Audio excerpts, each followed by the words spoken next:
another concern video po. Ang sabi niya is, Miss Che, please, gawa ka naman po ng video about lalaking supot or tuli.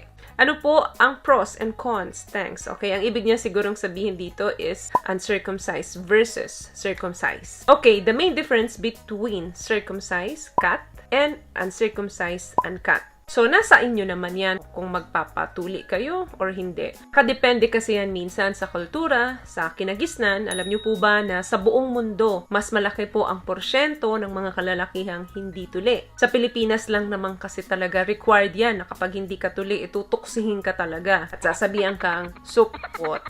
Sa ibang bansa, hindi naman po uso talaga ang nagpapatuli. Okay, pagkumparahin natin. Number 1, pwede bang maapektuhan nito ang penis size? Ang mga uncut or yung mga hindi tuli. Kapag flaccid ang size nito, mas malaking tingnan. Meaning, pagka malambot, mukha siyang mas malaki. Mukha siyang mas mahaba. Pero during na matigas siya, yung skin yan nagre-retract. And almost disappear. Siyempre, nakabanat na yan. Kaya, walang apekto yan sa laki or sa erection ng ari ng lalaki. Number 2 question, may epekto ba ito sa appearance ng ari ng lalaki? Puro hindi tuli na lang yung itopic natin kasi alam naman na natin yung itsura nung mga tuli, of course, at alam nyo na kung paano kayo mag-perform. Sa hindi tuli, of course, pag hindi naka-erect, yung ari, of course, parang siyang may hood, may nakatabon na skin. Parang meron siyang sombrero. So, kung gaano kalaki yung head, hindi mo yun makikita. Kapag hindi naka-erect, hindi tulad kapag ikaw ay natuli, visible ka agad yan kahit na hindi nakatayo. So, kapag tumigas naman na yan, nagre-retract yung foreskin, kaya visible naman na yung size talaga. What I love about this product, itong No More Dark Secret ng K-Skin, bukod sa may advanced whitening na siya, na kung saan pwede niyang matulungan na pumuti yung mga singit-singit mo, moisturizing, meron siyang anti-irritation, antibacterial, maintain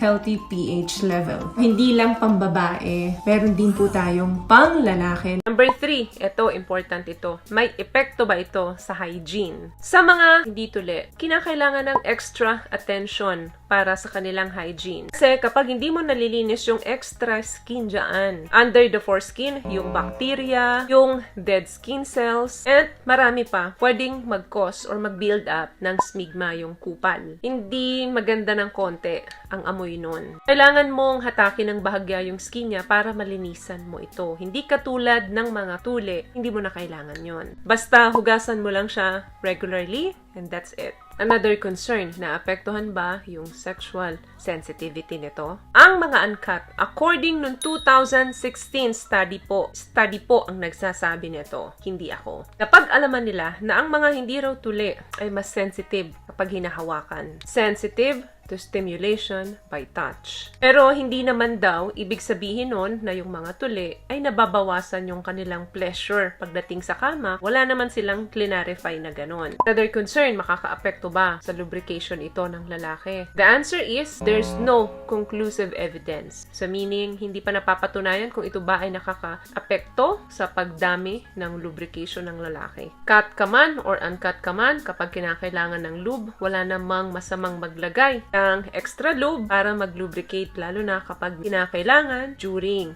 pagtatalik. Wala rin pong epekto ito sa sperm production or fertility ng isang lalaki. Last concern, pwede bang maka-epekto ito or may risk ba ito sa infection? Marami pong mga ebidensya ang nagsasabi kapag ikaw ay uncut, increases your risk na magkaroon ng urinary tract infections. Lalo na yung first year ng life, kasi nandun nagbi-build up yung smegma dahil hindi mo pa nga alam kung paano lilinisin ito. Pero kung palagi mo naman ito nililinis or sinasalsal, binababa yung skin, may iwasan po ang mga infections. So, wala naman pong mga comparable evidence na nagsusupport o nagdi-deny na nagdi-decrease ito ng performance ng isang lalaki pagdating sa pakikipagtalik. So, ang bottom line, cut or uncut, wala siyang enough na effect sa overall sexual health mo. Ang major difference lang dyan, of course, yung itsura ng tuli at hindi. Of course, kailangan hugasan or extra attention para linisin